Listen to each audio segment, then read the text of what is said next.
नागपुर में खेला जाएगा दोस्तों सीरीज का पहला T20I भारत और न्यूजीलैंड के बीच। और टीम इंडिया की कोशिश होगी जो वनडे सीरीज के दौरान नहीं कर पाई थी उसको T20I सीरीज के दौरान कर लिया जाए, यानी कि न्यूजीलैंड से बदला ले लिया जाए वनडे सीरीज की हार का, और अपनी T20 वर्ल्ड कप 2026 की तैयारियों को और पुख्ता कर लिया जाए, जिसकी शुरुआत होने वाली है 7 फरवरी से।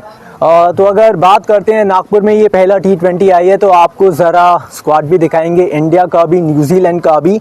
तो सबसे पहले ज़रा आपको एक अपडेट भी दे देते हैं कि श्रेयस अय्यर, अगर आप इंडिया का स्क्वाड देखते हैं तो श्रेयस अय्यर पहले 3 मैचेस के लिए टीम इंडिया की स्क्वाड का हिस्सा बन चुके हैं, बाहर हो चुके हैं। उनके जगह अगर आप देखते हैं तो तिलक वर्मा एक बड़ा झटका है, उनकी इंजरी एक बड़ा कंसर्न बन के आई है। उसके अलावा अगर आप देखते हैं तो 2 बदलाव हैं इस पूरे स्क्वाड में। रवि बिश्नोई वापस आए हैं और बाहर हुए हैं वॉशिंगटन सुंदर, वो भी इंजरी का हुए हैं शिकार।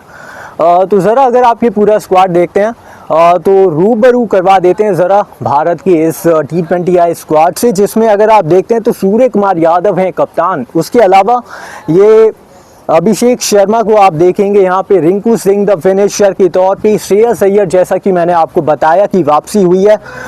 उसके बाद अगर विकेट कीपर की कॉलम का रुख करते हैं तो संजू सैमसन पहली विकेट कीपर की चॉइस होने वाले हैं। उसके अलावा आपको ईशान किशन का भी नाम दिख रहा है।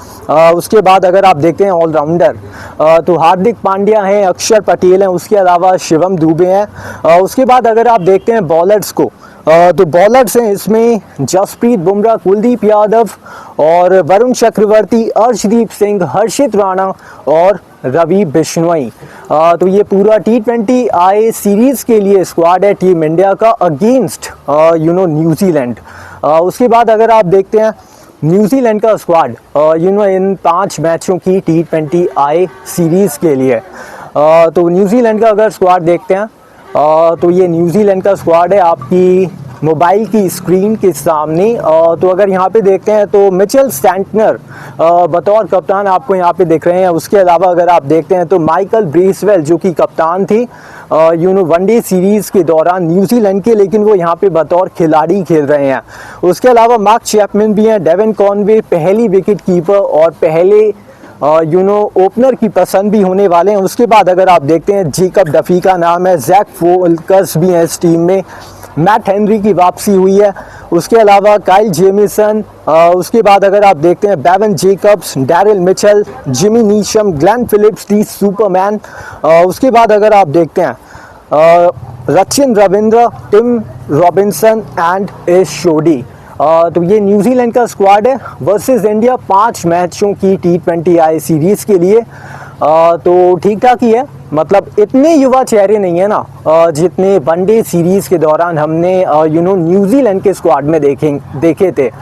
इसमें तो आप जिमी नीशम का नाम भी देखते हैं, इसमें आप रचिन रविंद्रा का नाम देखते हैं, इसमें आप देखते हैं डेविन कॉनवे को, वो तो खैर ODI का भी हिस्सा थे। उसके अलावा ग्लेन फिलिप्स भी हैं। उसके अलावा अगर आप देखते हैं तो मैट हेनरी और तमाम ऐसे नाम हैं जिनको हमने सुना हुआ है। उसके बाद अगर आप देखते हैं तो नागपुर में पहला T20I है और भारत और न्यूजीलैंड आपको आपस में भिड़ते हुए वो नज़र आने वाले हैं।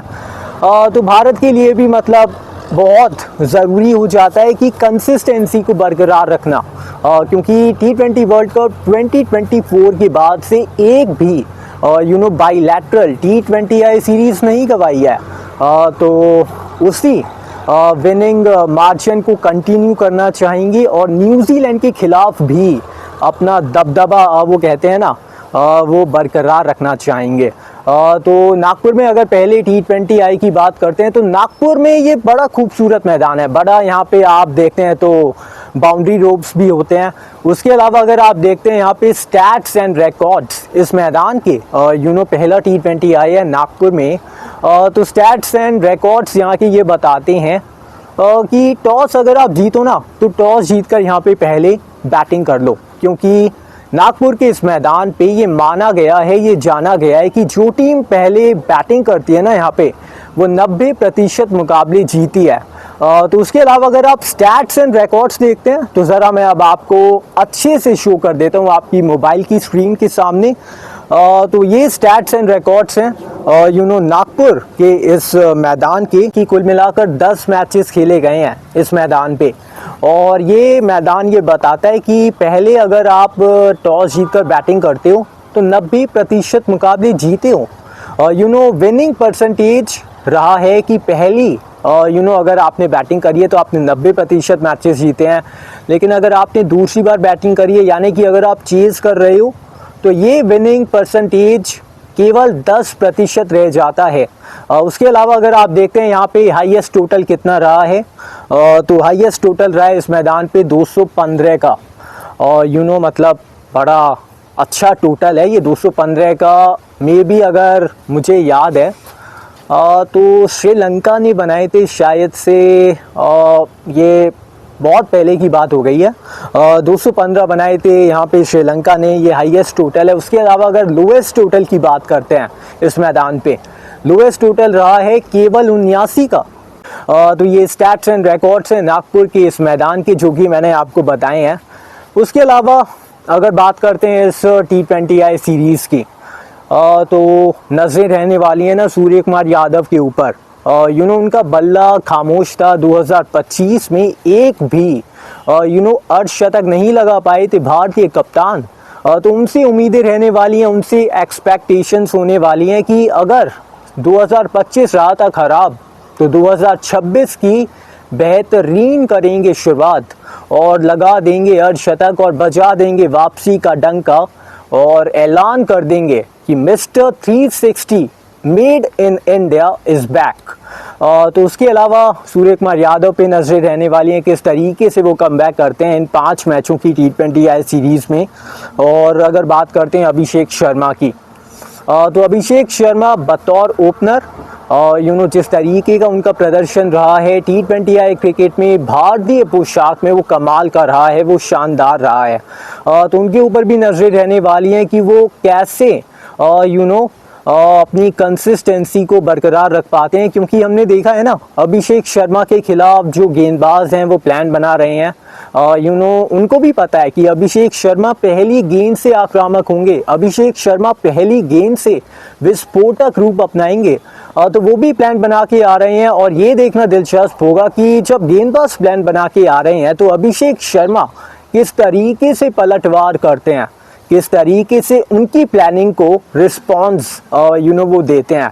तो अभिषेक शर्मा पे नज़र होगी, और नज़र होगी वरुण चक्रवर्ती पे, नज़र होगी हार्दिक पांड्या और जसप्रीत बुमराह पे, जिनकी वापसी हो रही है। मतलब ODI सीरीज़ का हिस्सा नहीं थे ना, इसलिए T20I इस सीरीज़ में आपको वो नज़र आने वाले हैं। तो न्यूजीलैंड के लिहाज से अगर आप देखते हैं तो भाई उनकी जो उम्मीदें होंगी वो बहुत ऊपर होंगी, क्योंकि भारत को भारत में हराया है वनडे प्रारूप की श्रृंखला में पहली बार और ऐतिहासिक कार्य कर दिखाया है। तो उनकी जो उम्मीदें होंगी वो भाई बढ़ जाएंगी, उनके फैंस की और उन सभी की, कि अगर वनडे में हरा सकते हैं तो T20 में क्यों नहीं। तो न्यूजीलैंड जो कि ये टीम है, तो इसको आप हल्के में तो नहीं आ सकते और हल्के में ले भी नहीं सकते, क्योंकि जो कारनामा किया है वनडे क्रिकेट में वो कमाल है। तो इनके हिसाब से T20 क्रिकेट में भी आप उम्मीद तो करोगे ना कि फाइट देंगे, लड़ाई लड़ेंगे, क्योंकि न्यूजीलैंड की ताकत रहती है उनकी गेंदबाजी, उनकी फील्डिंग। क्योंकि अगर आपकी फील्डिंग मजबूत है, अगर आपकी गेंदबाजी मजबूत है तो आपको लक्ष्य छोटा मिलता है। लेकिन अगर आप बैटिंग पहले करके अगर बड़ा टारगेट दे देते हो तो फिर दूसरी टीम के लिए, विपक्षी टीम के लिए फिर उसको रन चेस करना लगभग नामुमकिन सा हो जाता है। तो न्यूजीलैंड की इस युवा टीम पे मतलब उतनी युवा तो नहीं है जितनी वनडे क्रिकेट में थी वर्सेस भारत, लेकिन फिर भी यंग तो है ना। और उम्मीद रहेगी कि एक बार फिर से कड़ी फाइट और बेहतरीन लड़ाई लड़ेंगे भारत के सामने T20I फॉर्मेट में भी।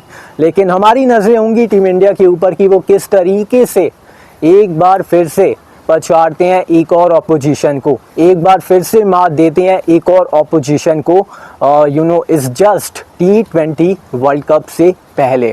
तो फिलहाल अभी इतना ही है इस प्रीव्यू में। मुलाकात होने वाली है अब आपसे मेरी पहली T20 आई के रिव्यू के साथ, और एक्सपेक्टेशंस हाई है क्योंकि T20 का वर्ल्ड कप अब ज़्यादा दूर नहीं, तो इसलिए भारत से उम्मीदें हैं कि भारत करे बेहतरीन प्रदर्शन और लगा दे रिकॉर्ड्स की छड़ी। तो फिलहाल इतना ही है। वीडियो को आप लाइक कर दीजिएगा, चैनल को शेयर एंड सब्सक्राइब कर दीजिएगा। मुलाकात होने वाली है अब आपसे पहले T20 आई की रिव्यू के साथ। तब तक के लिए goodbye and take care. I really hope कि आपको हमारी वीडियो पसंद आई होगी दोस्तों। Thank you for watching.